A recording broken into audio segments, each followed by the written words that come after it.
المرسلین۔ درود پاک پڑھیے اللہم صلی علی سیدنا مولانا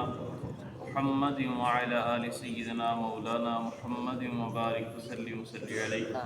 پیارے بھائیو، ہمارا آج کا موضوع ہے نیت، ارادہ اور انسان کا اللہ تبارک و تعالیٰ کی بارگاہ کے اندر کسی بھی چیز کا وعدہ کرنا۔ نیت کا تعلق دل سے ہوتا ہے اور اللہ تبارک و تعالیٰ بندہ مؤمن کے دل پر نظر رکھتا ہے۔ ہر عمل کا دار و مدار انسان کی نیت کے اوپر ہوتا ہے۔ اگر نیت اچھی بنیاد پر ہے، نیت جو ہے وہ اخلاص کے ساتھ منسلک ہے، تو اللہ تبارک و تعالی ہمیں عمل پر بے شمار اجر عطا فرماتا ہے۔ اگر نیت کے اندر کھوٹ پائی گئی، کسی بھی نیکی کے اندر نیت میں ملاوٹ پائی گئی، تو فرمایا تمہارے عمل کو قبول ہونے میں دقت کا سامنا کرنا پڑے گا۔ حضور نبی اکرم علیہ السلام فرماتے ہیں کہ نیت المؤمن خیر من عملہ۔ فرمایا کہ تم نے کوئی عمل کیا، اس سے پہلے تم نے اچھی نیت کر لی، تو فرمایا یہ تمہاری نیت تمہارے عمل سے کہیں بہتر ہے۔ مثال کے طور پہ فی زمانہ اگر دیکھا جائے، کوئی بندہ اگر اللہ کی بارگاہ میں کوئی نذرانہ پیش کرتا ہے، مسجد کی خدمت ہو، مدرسے کی خدمت ہو، مخلوق خدا کی خدمت ہو، تو فرمایا پہلے اگر وہ یہ نیت کر لے کہ اگر اللہ تبارک و تعالیٰ مجھے اس سے زیادہ عطا فرماتا تو وہ بھی میں اللہ کی بارگاہ میں خرچ کر دیتا، تو فرمایا اللہ تبارک و تعالیٰ اسے اس نیت پر بھی ثواب عطا فرما دے گا۔ صحیح مسلم کی حدیث پاک ہے، نبی پاک علیہ السلام فرماتے ہیں کہ جب قیامت کا دن آئے گا، اللہ تبارک و تعالیٰ فرشتوں سے فرمائے گا کہ اس بندے کے نامہ اعمال میں سے یہ نیک عمل نکال دو۔ فرشتے نکال دیں گے، پھر اللہ پاک حکم فرمائے گا کہ اس کے نامہ اعمال میں یہ نیک عمل ڈال دو۔ فرشتے عرض کریں گے مولا اس نے تو نیک عمل یہ کیے ہی نہیں، ڈالنے کس وجہ سے؟ تو اللہ تبارک و تعالیٰ فرمائے گا جو اس نے نیک عمل کیے میں نے نکال دیے، اس کے اندر اس کی نیت میں کھوٹ تھا، لیکن جو نیک عمل اس نے نہ کیے میں نے کہا اس کے نامہ اعمال میں ڈال دو، تو میرے اس بندے نے ان نیک اعمال کی نیت کی تھی لیکن نیک عمل نہ کر سکا، اس نیت پر میں اسے ثواب عطا فرماتا ہوں۔ تو یہ ہے نیت کرنے کا ثواب۔ بنی اسرائیل کے ایک شخص تھا، وہ ایک راستے سے گزر رہا تھا، قحط کا عالم تھا، اس وقت فصلیں تباہ ہو چکی تھی، جانور بھوک سے مر رہے تھے۔ اس بندے نے گزرتے گزرتے ایک ریت کا پہاڑ دیکھا، بڑا ٹیلا ریت کا، بڑی ایک ٹبی لگی ہے ریت کی۔ چلتے چلتے اس نے اللہ کی بارگاہ میں کہا کہ یا اللہ اگر تو مجھے اس پہاڑ کی مقدار گندم عطا فرمائے تو میں تیری پاک بارگاہ میں خرچ کر دوں گا۔ تو فرمایا اس بندے نے صرف نیت کی، اس کو مال نہیں تھا، پیسے نہیں تھے، اس نے قحط کی صورتحال دیکھی، اللہ کے بارگاہ میں صرف ایک خواہش کا اظہار کیا، تو اللہ تبارک و تعالیٰ نے اس بندے کو جو بنی اسرائیلی شخص تھا، اللہ پاک نے اسے اس پہاڑ کی مقدار گندم صدقہ کرنے کا ثواب عطا فرما دیا۔ میرے آقا کریم علیہ السلام ایک دن گلی میں سے گزر رہے ہیں، نبی پاک علیہ السلام نے دیکھا کہ ایک صحابی نے نیا گھر بنایا ہے،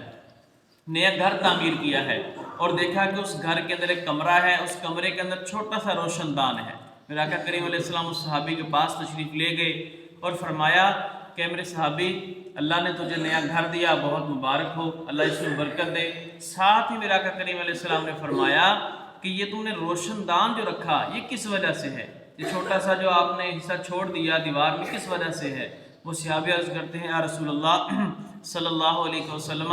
میں نے یہ روشن دان اس لیے رکھا کہ تازہ ہوا آئے، ہوا ہمارے کمرے میں کراس ہوتی رہے، ہوا کی کراسنگ رہے، تازی آب و ہوا رہے کمرے کے اندر۔ نبی کریم علیہ السلام کا سمجھانے کا انداز کتنا پیارا ہے۔ میرے آقا کریم علیہ السلام فرماتے ہیں اے میرے صحابی اگر تو اس نیت سے روشن دان رکھتا کہ اذان کی آواز آئے اور میں مسجد میں چلا جایا کروں، اذان کی آواز مجھ تک پہنچ جائے اس لیے میں نے روشن دان رکھا، تو فرمایا کیا ہوا رک جانی تھی؟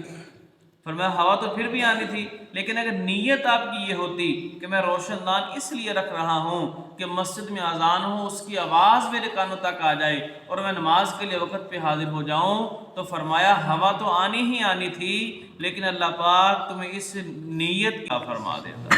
تو کتنا پیارا انداز میرا آقا کریم علیہ السلام کا سمجھانے کا، اور فرمایا انما الاعمال بالنیات، فرمایا کہ اعمال کا دار و مدار نیتوں پر ہوتا ہے۔ ہم جتنے بھی نیک عمل کر لیں، جب نیت میں کھوٹ پائی گئی، دکھلاوا پایا گیا، ریاکاری پائی گئی، حتیٰ کہ اللہ کے محبوب علیہ السلام نے فرما دیا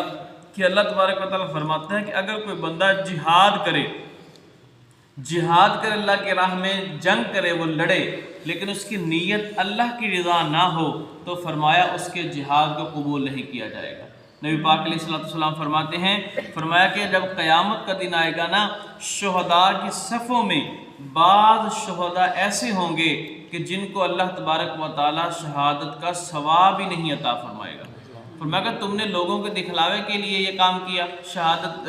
جنگ لڑی اور شہید ہوئے کہ لوگ ہماری بلے بلے کریں گے، لوگ واہ واہ کریں گے، تو فرمایا پھر لوگوں نے تو واہ واہ کی، تم دنیا سے چلے گئے، لوگوں نے بلے بلے کی، لوگوں نے کہا واہ واہ فلاں بڑا نیک بندہ تھا، اللہ کی راہ میں جہاد کیا، بڑی نیک اعمال کیے، تو لوگ تو راضی ہو گئے، لوگوں نے تو آپ کے قصیدے پڑھ دیے، لہذا وہ تمہارا اجر تھا مل گیا، اب میرے پاس تمہارے لیے کوئی بھی اجر نہیں ہے۔ تو پیارے بھائیوں، فی زمانہ بھی ہمیں اس چیز کی شدید ضرورت ہے کہ جب بھی ہم اللہ کی بارگاہ میں نیک عمل کریں تو پہلے اچھی نیت کر لیں۔